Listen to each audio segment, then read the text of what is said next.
নারী তুমি কার লিখেছেন দিলরুবা জলি।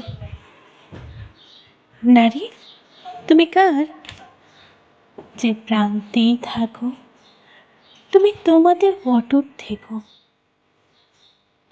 কেউ যেন তোমায় সহসায় ভাঙতে না পারে।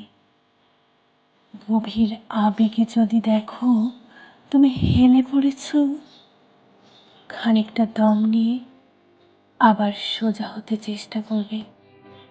না জড়াবে বেশি মায়ায়, না ভর করবে কারো বাহুতে।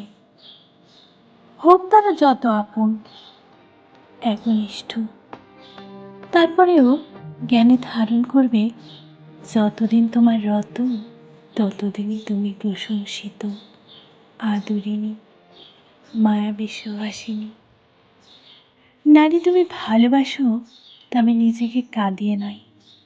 তুমি যতই ত্যাগী হও না কেন ওরা তোমায় ততই শোয়ানোর চেষ্টায় মুশকুল রবে, কিন্তু নিজে নত হবে না।